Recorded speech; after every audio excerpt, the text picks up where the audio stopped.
18 թվականին այս մարդը արեց հեղափոխություն, սիրուն խոսքեր ասեց ձեզ, բայց հեղափոխության արդյունքում մենակ իրանք հարստացան։ Հեղափոխության արդյունքում Հայաստանում աղքատության թիվը չիջավ։ Հեղափոխության արդյունքում մի փոքրիկ խմբակ սկսեց լավ ապրել։ Բայց մեր ժողովրդի նշանակալի մասը 650,000 մարդ հացի խնդիր ունի։ Ես չեմ ասում, իրենք են ասում, իրենց տվյալով։ Հայաստանում 1 միլիոն մարդ, եթե շորը ճղվի, նոր շոր չի կարող առնել։ Հայաստան դաշինքի մեր առաջնորդը Սամվել Կարապետյանը հանդիսանում է քաղաքական հայտ ներկայացրած միակ անձը,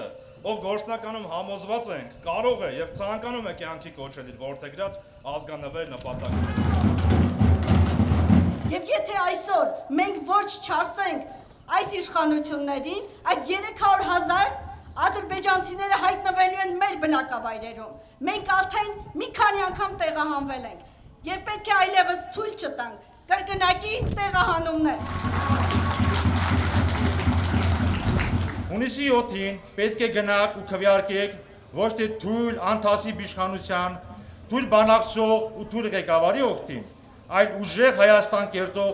ուժեղ ուժի օգտին, ուժեղ Հայաստան համար 3։ Իսկ Հայաստանի իշխանությունը պետք է վերադառնա Հայաստանի ժողովրդին, որի միասնական կամքն է տեսնել նոր վարչապետ, որի անունն է Սամվել Կարապետյան։ Հայաստանի հաջորդ վարչապետ Սամվել Կարապետյանը ստեղծելու է ազգային վերածննդի հիմնադրամ, ժողովրդագրական խնդիրները լուծելու համար։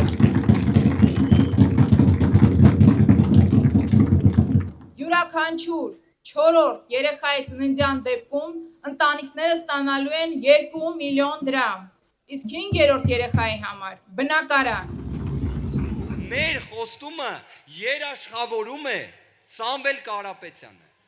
Սամվել Կարապետյանը երաշխավորում է թե 300,000 աշխատատեղը, թե որ ծայրահեղ աղքատություն Հայաստանում չի